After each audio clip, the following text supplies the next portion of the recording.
get sick of fashion all the time. Why? It's just too intense, it's too much, it's too many collections.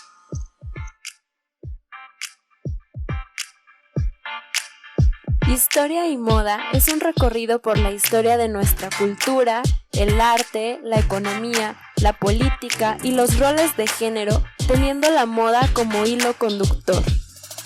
Este es un viaje para los curiosos, los apasionados, los detractores y todos los que quieran conocer el origen de los grandes sucesos y las pequeñas cosas que han tejido nuestra sociedad. Somos Diana y Ceci y te acompañaremos en este apasionante viaje. ¡Bienvenido! ¡Comenzamos! Bienvenidas y bienvenidos a este segundo episodio de Historia y Moda. Agárrense bien sus cubrebocas y avisen que van a llegar tarde a cenar, porque hoy vamos a hacer un viaje a nuestro pasado profundo, por allá del año 40,000 antes de nuestra era.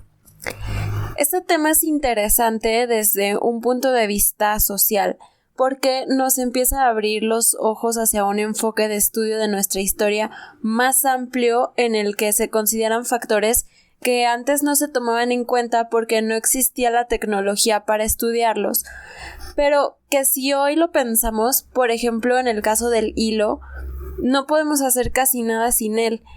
Es muy obvio y sin embargo nunca se le ha dado esta atención.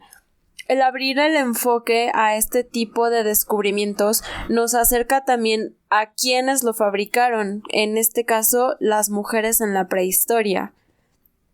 Al ser perecederos, no es fácil aprender de los textiles, así como del resto de muchos productos que hacían las mujeres, como la comida y las recetas para prepararlas.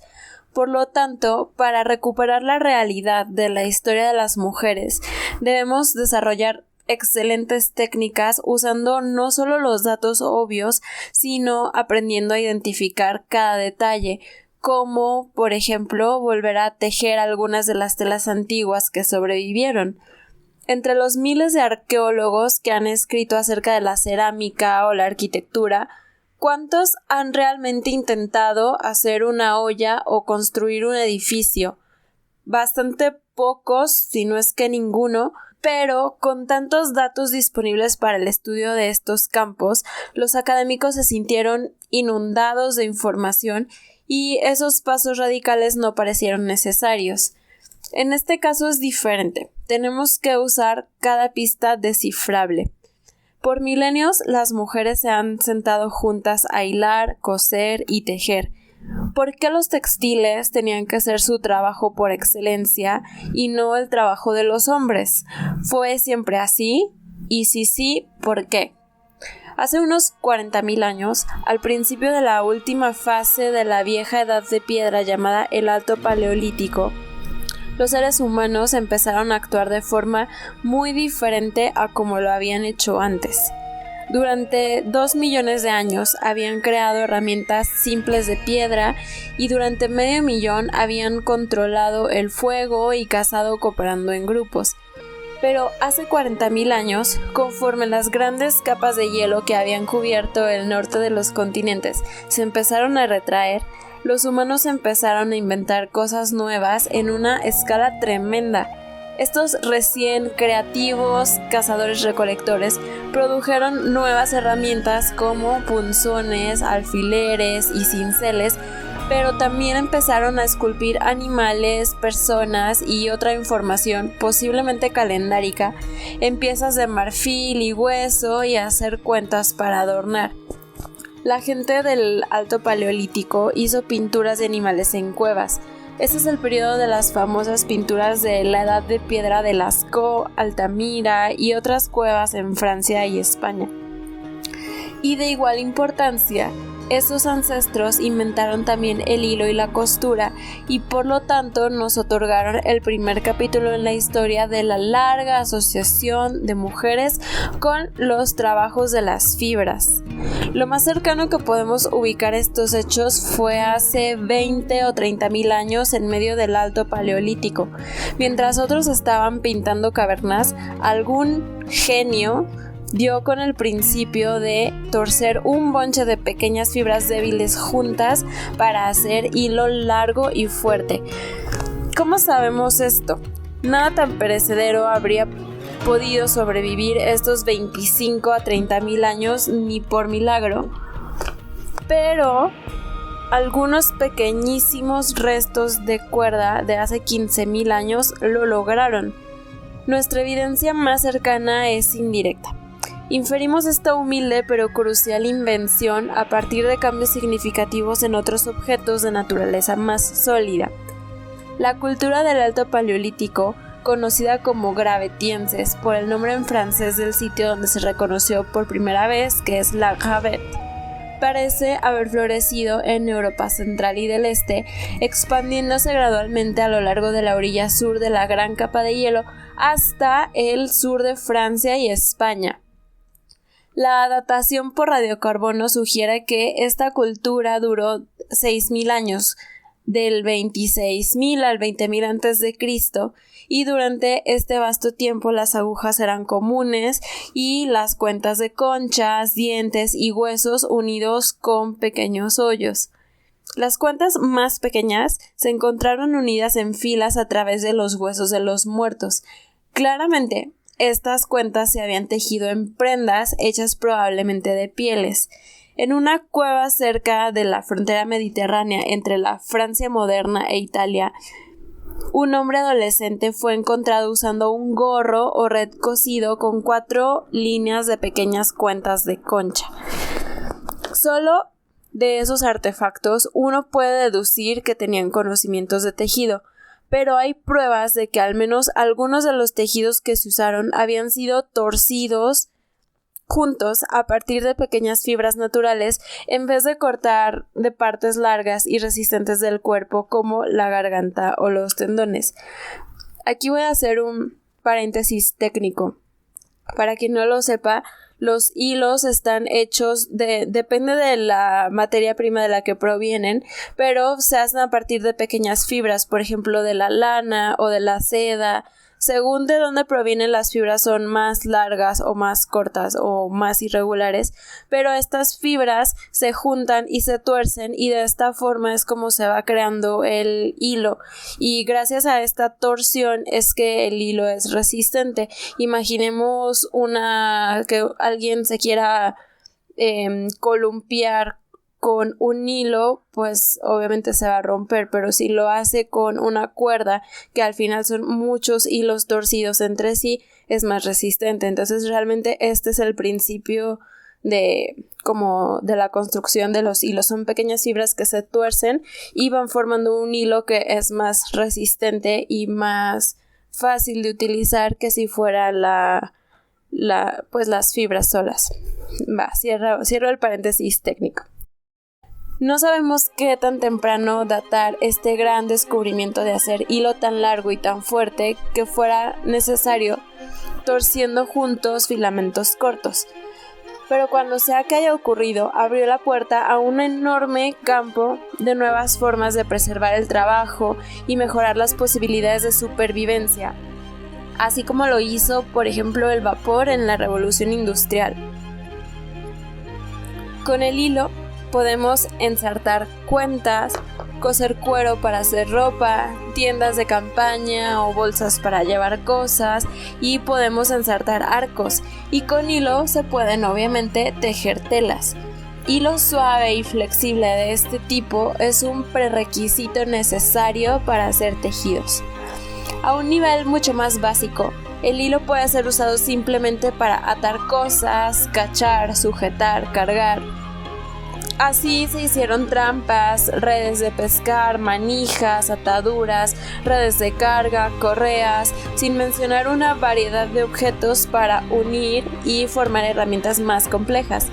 Tan poderoso, de hecho, es el simple hilo para que el humano domesticara al mundo según su voluntad e ingenuidad, que podría considerarse un arma no vista que permitió a la raza humana conquistar la Tierra, que nos permitió movernos a cada rincón del globo durante el Alto Paleolítico. Podríamos llamar entonces a este evento la Revolución del Hilo.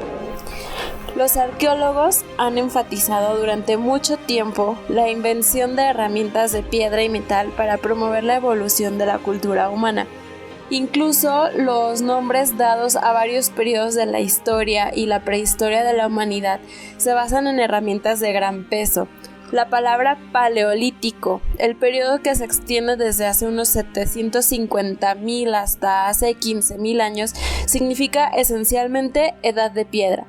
Y después del periodo paleolítico estaban el mesolítico y el neolítico, o la edad de piedra media y nueva. Luego vienen la edad de bronce, la edad de hierro y la edad industrial.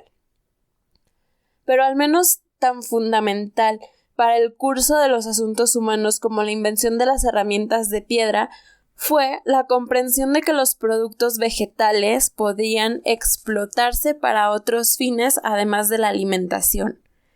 Con la invención del hilo y el poder de tejer, la gente pudo construir recipientes elaborados pero livianos para transportar, almacenar y cocinar alimentos. Podrían fabricar cabestrillos para bebés para asegurar a un bebé cómodamente contra el cuerpo de su madre, liberando así a la mujer para trabajar y deambular.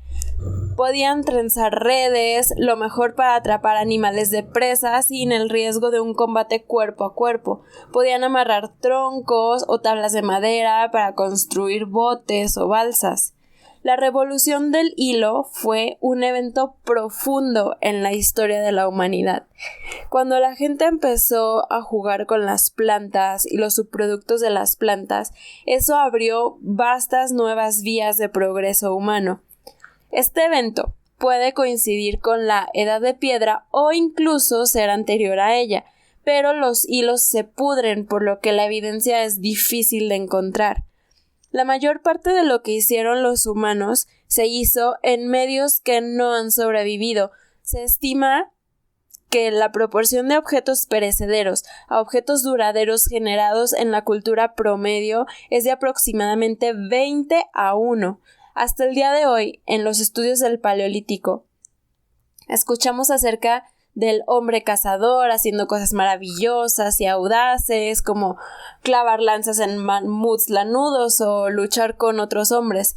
Se han enfatizado las actividades de un pequeño segmento de la población, hombres jóvenes sanos, ante la ausencia total de mujeres, ancianos de ambos sexos y niños. Se ha glorificado un aspecto de las formas de vida del Paleolítico a expensas de todas las demás cosas que hicieron que esa vida fuera exitosa. Los textiles son particularmente fugaces.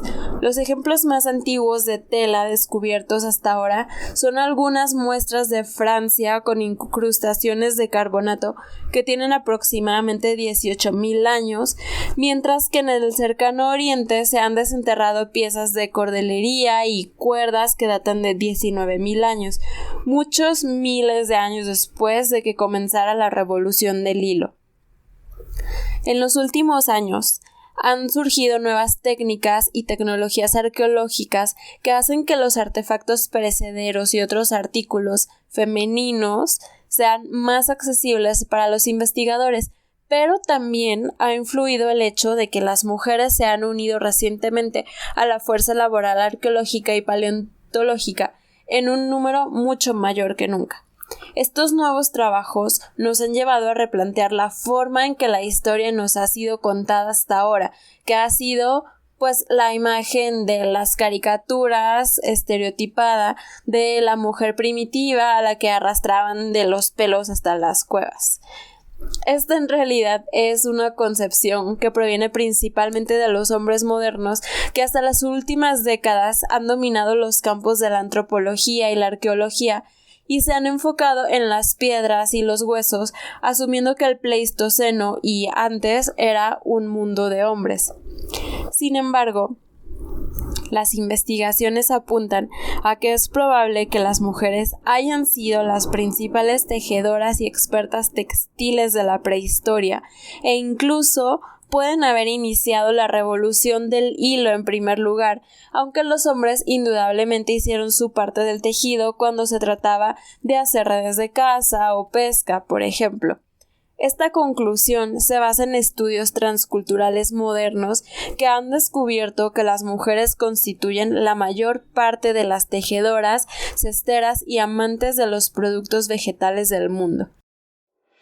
Las mujeres hemos sido el motor principal en un alto nivel sin precedentes de sociabilidad humana, siendo las inventoras de las herramientas más útiles y habiendo compartido por igual en la provisión de alimentos para las sociedades humanas. Casi con certeza, impulsaron a la invención humana del lenguaje y fueron las que crearon la agricultura. Las mujeres han jugado un papel importante en la historia desde el principio. Han sido mucho más que máquinas de bebés y recolectoras de frutos. Escuchen esto. Uno de los estereotipos más comunes es la imagen de la sociedad y la economía del Paleolítico Superior, dominada por los poderosos cazadores que se dispusieron a sacrificar mamuts y otros animales grandes. ¿En cuántas películas no hemos visto esta imagen? Pero resulta que no hay evidencia de conjuntos del Paleolítico Superior de suficientes cazadores, o sea, de 40 o más, para acabar con un mamut y mucho menos el número necesario para acabar con una manada. Solo los más temerarios intentarían matar a un animal que se mantiene en pie a 14 pies de altura y tiene un mal genio cuando lo hacen enojar. Debido a que la mayoría de los restos de animales esparcidos por lugares como Dolní Věstonice en la República Checa consisten en huesos de pequeños mamíferos como liebres y zorros, la imagen del hombre, el poderoso cazador, se está desvaneciendo ahora de las memorias de la prehistoria. Es más plausible que hombres y mujeres e incluso niños y ancianos en lugares como Dolní Věstonice desde hace 27,000 años todos contribuyeron al trabajo de vivir en comunidad. Hay muchas pruebas de que se arrojaron redes inmensas, probablemente hechas por mujeres, sobre grandes áreas para atrapar las cenas de los domingos. Al mismo tiempo, algunas de estas mismas personas estaban tejiendo y haciendo cestería con al menos 8 estilos diferentes de trenzado, algunos de los cuales siguen siendo comunes en la actualidad. La evidencia que tenemos del tejido maestro proviene de artefactos de fibra y de 200 estatuillas de Venus y fragmentos de estatuillas encontrados en toda Europa de hace unos 27,000 años.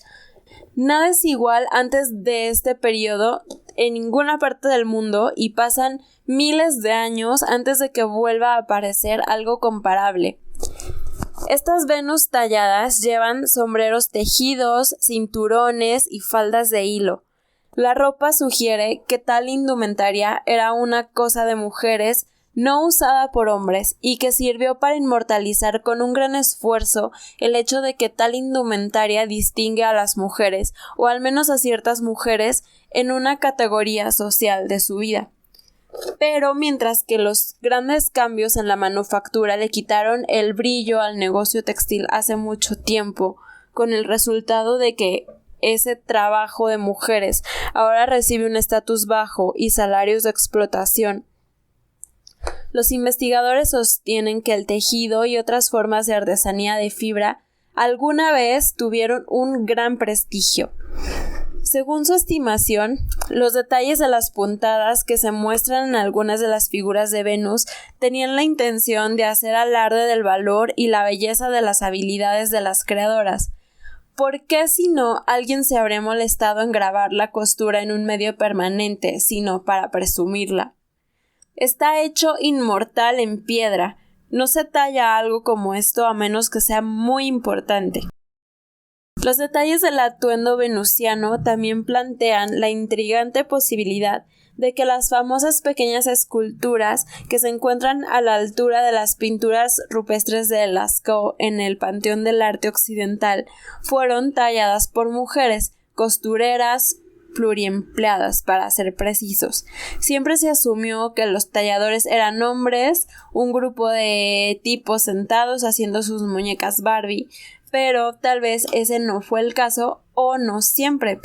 Con algunas de estas figurillas, la persona que las tallaba claramente sabía tejer. Entonces, o esa persona era tejedora o vivía con una, o sea, tenía un asesor. Mucho antes de que la gente se estableciera en ciudades con plantas y animales domesticados, entonces, cuando todavía eran recolectores y vagabundos, habían domesticado ya en cierto sentido la naturaleza.